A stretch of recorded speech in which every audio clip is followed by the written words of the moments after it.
Selamat sore Jemaat Every Nation, kembali di dalam acara kita Selah. Kita punya waktu untuk menyembah serta merenungkan firman Tuhan. Mari kita satukan hati dalam doa.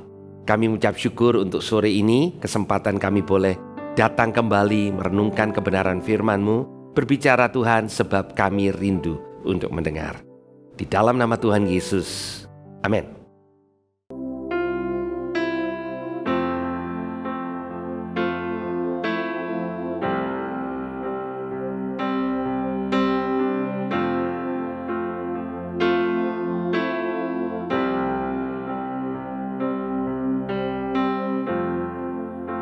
Kekuatan di jiwaku,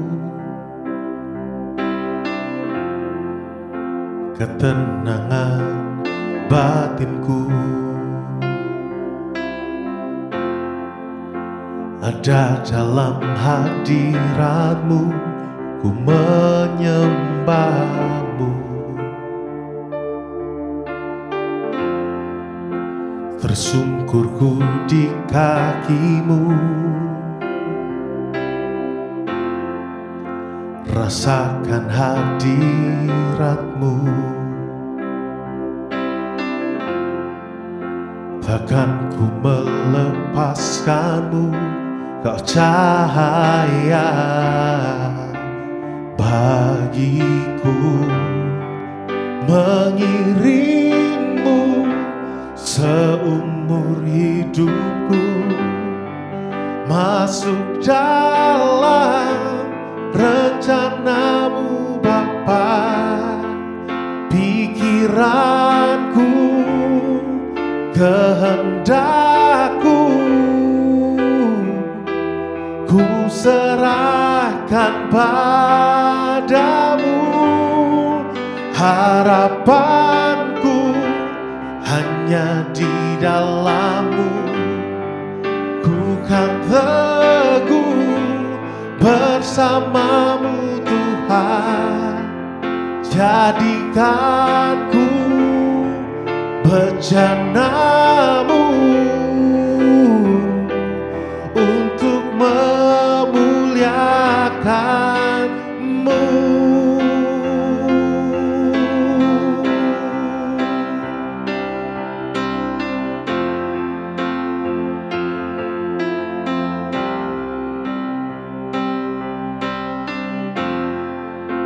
Kekuatan di jiwaku, ketenangan batinku, ada dalam hadirat-Mu, ku menyembah-Mu. Tersungkurku di kaki-Mu, rasakan hadirat-Mu. Takkan ku melepaskan-Mu, cahaya bagiku, mengiring-Mu seumur hidupku, masuk dalam rencana-Mu Bapa. Pikiranku, kehendakku, ku serahkan padamu. Harapanku hanya di dalam-Mu, ku kan teguh bersama-Mu Tuhan. Jadikanku bejana-Mu untuk memuliakan-Mu, mengiring-Mu seumur hidupku, masuk dalam rencana-Mu Bapa. Pikiranku, kehendakku, ku serahkan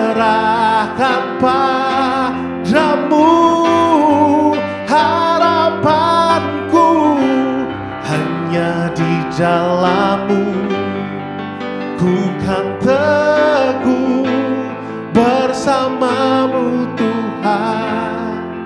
Jadikan ku bejana-Mu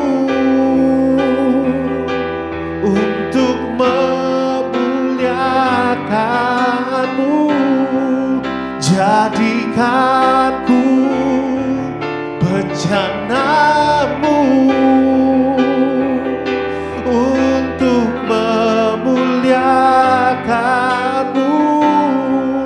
Jadikan ku bejana-Mu Tuhan untuk memuliakan-Mu.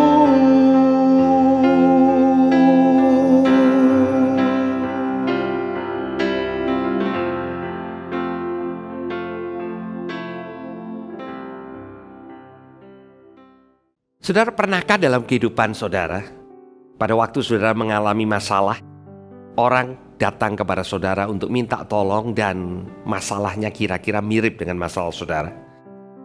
Dan saudara berpikir, ini adalah waktu yang sangat tidak tepat. Bagaimana mungkin saya perlu menolong dia sedangkan saya sendiri perlu ditolong? Tapi saudara, seringkali Tuhan izinkan hal-hal seperti itu terjadi untuk melatih kita untuk tidak bergantung kepada kekuatan kita. Kalau saudara sanggup menolong orang lain karena keberadaan saudara, pertanyaannya adalah di mana Tuhan yang akan menolong melewati kehidupan saudara? Karena sesungguhnya pada waktu kita menjadi berkat buat orang lain, yang Tuhan mau adalah kita menjadi saluran berkat. Mengapa kita dikatakan saluran berkat dan bukan berkat itu sendiri? Karena memang Tuhan hanya memakai kita melewati kehidupan kita, kita bisa memberkati orang lain atau menolong orang lain. Salah satu orang yang dicatat oleh Alkitab yang mengalami keadaan yang paling buruk adalah seorang yang bernama Ayub. Kalau saya katakan nama ini, mungkin saudara langsung berpikir, waduh, cerita Ayub ini adalah cerita yang paling menyakitkan. Seorang yang sangat kaya. Pada zaman ini, dia bisa dikategorikan melebihi Elon Musk, orang yang paling kaya di muka bumi ini. Pencapaiannya luar biasa. Dan yang luar biasa, dia juga membangun keluarga dengan luar biasa. Bapak ibu saudara, keluarganya hidup takut akan Tuhan, ya, keluarganya baik-baik. Jadi dia boleh dikatakan seorang yang sangat berhasil di segala sisi hidupnya bisa dibanggakan. Tapi satu peristiwa atau satu saat dan banyak peristiwa terjadi beruntun dalam kehidupan Ayub dan menghabiskan semua yang dia miliki. Anak-anaknya mati, usahanya bangkrut, kesehatannya menjadi sangat buruk, dan istrinya yang masih ada sebagai anggota keluarga juga akhirnya mengutuki atau meminta dia untuk mengutuki Tuhannya. Keadaan yang sangat-sangat sulit, dan saya yakin sebagai manusia, seburuk-buruk, seberat keadaan kita, belum ada di antara kita yang menghidupi kehidupan seperti Ayub. Pada waktu Ayub mengalami keadaan yang buruk, Tuhan tidak pernah berbicara di dalam kehidupannya bahwa ada waktu atau saat tertentu di mana Tuhan akan memulihkan keadaan Ayub. Tuhan tidak pernah berjanji, Ayub ini hanya terjadi, let's say untuk waktu 5 tahun. Tahan Ayub, 5 tahun kemudian engkau akan kembali menjadi pribadi yang perlu diperhitungkan. Tuhan tidak pernah berjanji seperti itu kepada Ayub. Dan di Ayub pasal yang ke-42, ini adalah pasal yang terakhir dari kitab Ayub. Tetapi Ayub tidak pernah tahu bahwa ini adalah akhir daripada penderitaannya. Ya, dia hanya mendapatkan perintah dari Tuhan. Dan saya ingin bacakan buat saudara, mulai dari ayat yang ke-7 dari Ayub pasal yang ke-42 dikatakan, setelah Tuhan mengucapkan firman itu kepada Ayub, maka firman Tuhan kepada Elifas, orang Teman, murkaku menyala terhadap engkau dan terhadap kedua sahabatmu. karena kamu tidak berkata benar tentang aku seperti hambaku Ayub. Ayat 8, oleh sebab itu ambillah 7 ekor lembu jantan dan 7 ekor domba jantan dan pergilah kepada hambaku Ayub. Lalu persembahkanlah semuanya itu sebagai korban bakaran untuk dirimu. Dan baiklah hambaku Ayub meminta doa untuk kamu, karena hanya permintaannya lah yang akan kuterima, supaya aku tidak melakukan aniaya terhadap kamu, seperti kamu tidak berkata benar tentang aku seperti hambaku Ayub. Maka pergilah Elifas orang Teman, Bildad orang Suah, dan Zofar orang Naamah. Lalu mereka melakukan seperti yang difirmankan Tuhan kepada mereka, dan Tuhan menerima permintaan Ayub. Lalu Tuhan memulihkan keadaan Ayub setelah ia meminta doa untuk sahabat-sahabatnya. Saya ingin kita fokus di ayat yang ke-10 dikatakan, lalu Tuhan memulihkan keadaan Ayub setelah ia meminta doa untuk sahabat-sahabatnya. Dan Tuhan memberikan kepada Ayub 2 kali lipat dari segala kepunyaannya dulu. Saudara, dikatakan Tuhan memulihkan keadaan Ayub setelah ia berdoa untuk sahabat-sahabatnya. Saudara, keadaan Ayub buruk. Keadaan Ayub belum dipulihkan.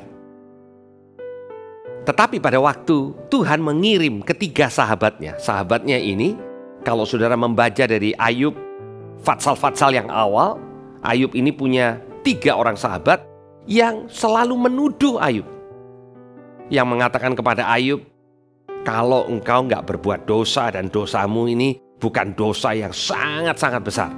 Mana mungkin hal yang seburuk ini bisa terjadi atas kehidupan kamu. Dan itu menyakiti Ayub. Di dalam keadaan yang sudah begitu luar biasa buruk, teman-teman, orang-orang dekatnya justru bukan memberikan dorongan, semangat, kekuatan, tapi menghakimi Ayub. Dan sampai pada satu saat, Tuhan mau Ayub mendoakan orang-orang yang keadaannya kelihatannya lebih baik dari Ayub. Tapi orang-orang ini datang untuk minta tolong didoakan oleh Ayub. Dalam keadaan kita, seringkali Tuhan izinkan hal itu terjadi. Menolong ketika engkau perlu ditolong. Memberkati ketika engkau sedang menunggu berkat dari Tuhan. Saudara, hal ini terjadi bukan hanya untuk Ayub, bahkan untuk seorang anak Tuhan yang sangat diberkati, namanya Abraham. Abraham tidak punya masalah dengan keuangan. Abraham tidak punya masalah dengan harta. Dia menjadi orang yang sangat kaya, sekalipun dia orang asing di tanah Kanaan. Tapi masalah utama Abraham adalah dia tidak mempunyai keturunan. Dan tahukah saudara apa yang Tuhan katakan kepada Abraham? Tuhan mengutus Abraham untuk berdoa buat Abimelekh dan seluruh isi rumahnya. Di Kejadian pasal 20 dikatakan bahwa Tuhan meminta Abraham untuk berdoa buat seluruh istana Abimelekh, karena seluruh wanita di istana Abimelekh dalam keadaan mandul, tidak punya keturunan. Saudara, bukankah hal yang sama terjadi dalam kehidupan Abraham? Kalau saudara memposisikan diri saudara dalam konteks kehidupan Abraham, mungkin pada waktu saudara diminta untuk menolong, mengcounseling, mendoakan orang yang kesulitan keuangan, di mana saudara sendiri kelimpahan keuangan, maka saudara katakan, saya rasa saya mampu. Tetapi pada waktu saudara punya kesulitan keuangan dan saudara perlu untuk menolong orang yang juga kesulitan keuangan, saudara seringkali mengatakan, Tuhan, apa tidak salah? Tapi saudara, kembali, sama seperti Ayub yang di dalam keadaan sulit, di dalam keadaan terpuruk, mendoakan teman-temannya. Abraham yang berdoa untuk istana Abimelekh untuk bisa dikaruniai keturunan pada waktu Abraham sendiri belum memiliki keturunan, maka tidak ada hal yang bisa mereka banggakan kecuali Tuhan yang mereka sembah sanggup untuk melakukan perkara yang besar. Dan saya ingin membacakan apa yang terjadi segera sesudah Abraham berdoa untuk Abimelekh dan seluruh isi istananya. Di Kejadian pasal 21 ayat yang pertama, ini ayat yang berikutnya setelah Abraham berdoa, dikatakan Tuhan memperhatikan Sarah seperti yang difirmankannya, dan Tuhan melakukan kepada Sarah seperti yang dijanjikannya, maka mengandunglah Sarah. Apakah Tuhan mengingat Sarah? Ya, ayat ini mengatakan demikian. Tetapi Tuhan memberikan kesempatan buat Abraham untuk melayani orang yang membutuhkan pertolongan seperti dirinya.